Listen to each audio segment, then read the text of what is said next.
All right, welcome to part two of my top 5 favorite books, and a little extra bonus if you stick around to the end. I have a little surprise for you where I'm throwing in one extra book of mine that is one of my top favorites. All right, let's dive in.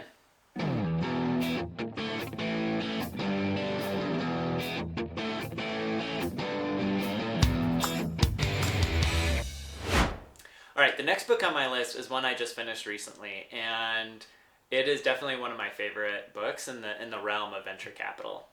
That book is The Power Law: Venture Capital and the Making of the New Future.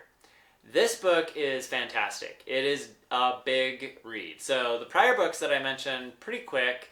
I mean, 0 to 1, you could probably read that in a couple hours. Same thing with The Innovator's Dilemma. To Pixar and Beyond, maybe a little bit longer. The Power Law is like, it's a solid tome. But the reason why it's so great and why it's so long, frankly, too, is because it takes you back to the very early days of Silicon Valley and Sand Hill Road. And the very first venture capitalists, people like Arthur Rock, and walks through like his journey. They talk about like after Arthur Rock, the next generation of venture capitalists, like Tom Perkins. It talks about, the 90s and John Doerr and a lot of the things that Kleiner Perkins ended up doing as a firm, as well as the rise of Sequoia. It talks about, the dot-com run-up, the bust, and then the subsequent years. And then it talks about how we got to where we are today in terms of high valuations and companies that give a lot of control over to their founders. It gives insight into the rise of some of the biggest names in growth equity and venture capital, like the founder of SoftBank's Vision Fund, Masayoshi Son, and how he and others really enabled people like Adam Newman at WeWork to grow that into an incredibly huge business that was run at massive valuations, huge losses, and you ended up with entrepreneurs like Adam Newman that had arguably like a little bit too much control and not enough oversight from venture investors. But it kind of lays out that whole framework and the whole history of who are the big players, how they got to where they are today in terms of firms and individuals. It talks about the various cycles that venture capital has gone through and where we are today. One of the other things that I think it does a really good job of is during every era, you have a new firm or new investor that really rises to the top.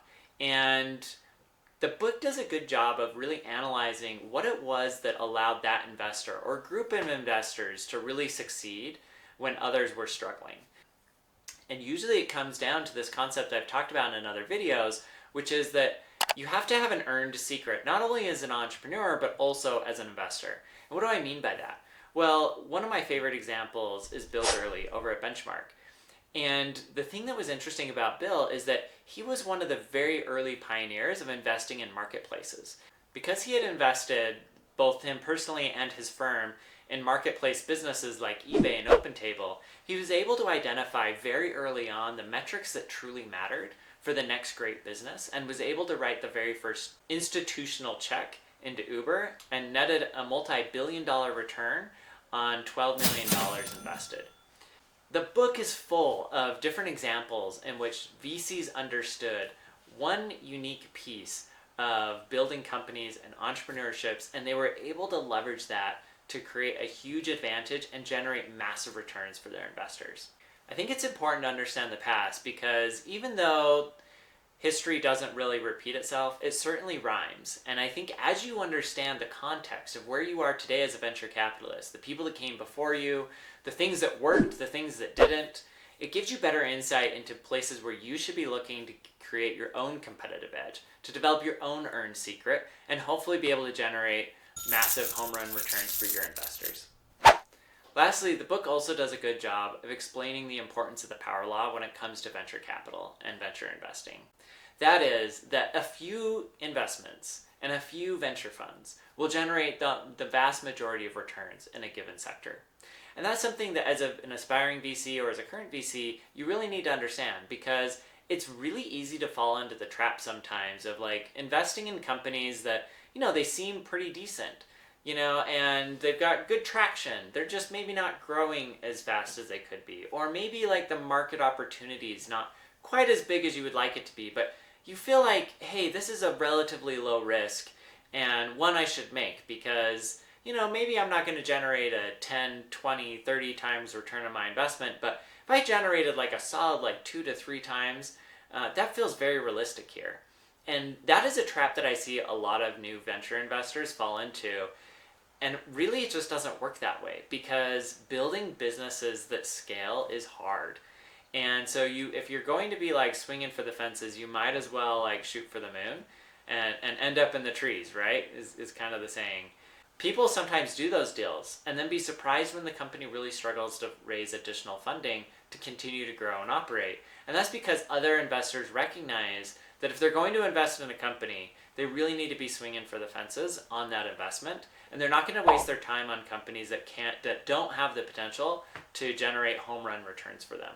And that's really like the power of the power law and the importance of really understanding how it works as a venture capitalist when you're evaluating investments to ensure that every investment that you're making, it has the potential to generate a home run return, so that hopefully of the many investments you make, a couple of them actually do end up generating that home run return and generating the return that you need overall as a venture capitalist to keep raising subsequent funds from your investors. All right, the last book I want to talk about is probably one of the more boring ones to read, if I'm being 100% honest, but is an incredible reference book and belongs on the shelf of every venture capitalist, in my opinion. And that book is Venture Deals by Brad Feld and Jason Mendelsohn. This book is really a compilation of Brad Feld's early blog posts back in the early 2000s, where he would address a number of different questions that entrepreneurs would bring up about term sheets in particular. And, he talks about like the importance of valuations and pre-money and post-money and liquidation preferences and redemption rights and, all kinds of things related to putting together a venture deal and negotiating it back and forth.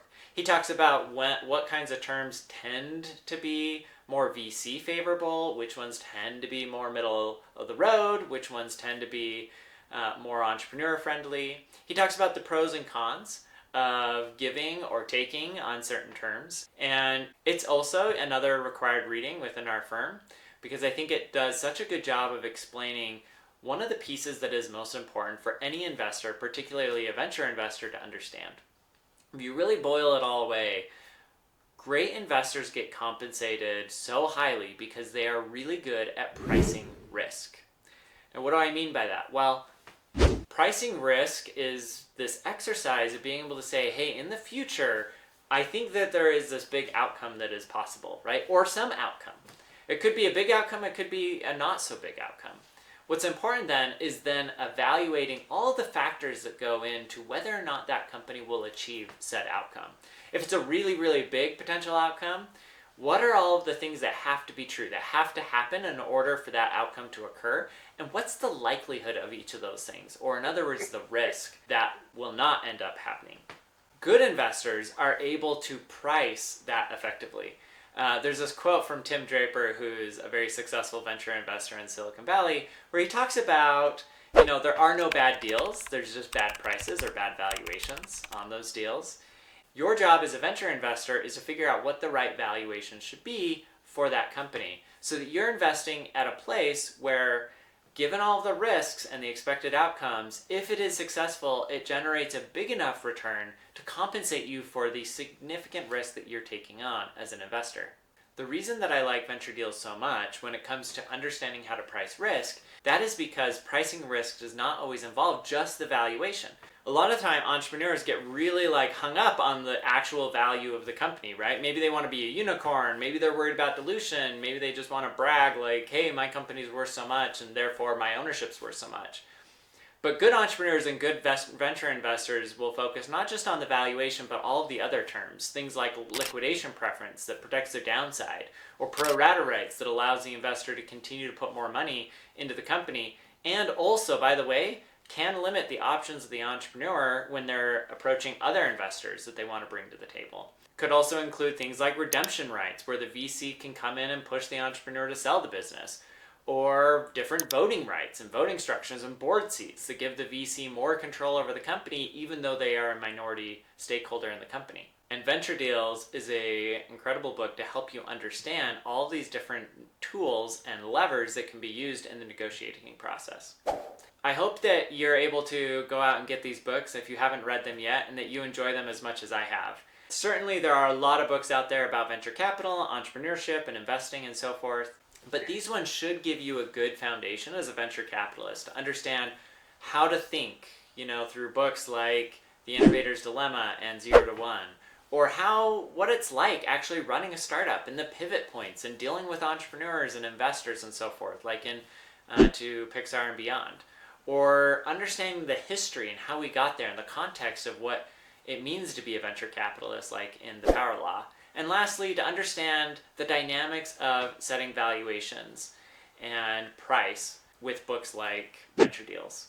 Now, I do have one reward for you for sticking around at the very end, and that is one of my other favorite books that I didn't mention that you should definitely check out, and that is the book Angel by Jason Calacanis. It is a book that he wrote to talk about what it means to be an angel investor, how to do it effectively if you're a first-time angel investor, and one that I think just provides a lot of really good practical insight into how to be a good angel investor, how to build out your own strategy, and to how to add value, how to take risk, how to avoid taking on too much risk, and different strategies that you can use. So definitely one worth taking a look at and giving it a good read. I don't agree with everything he says in that book. Like, he is very Silicon Valley centric, and I believe that there are good deals to be had anywhere.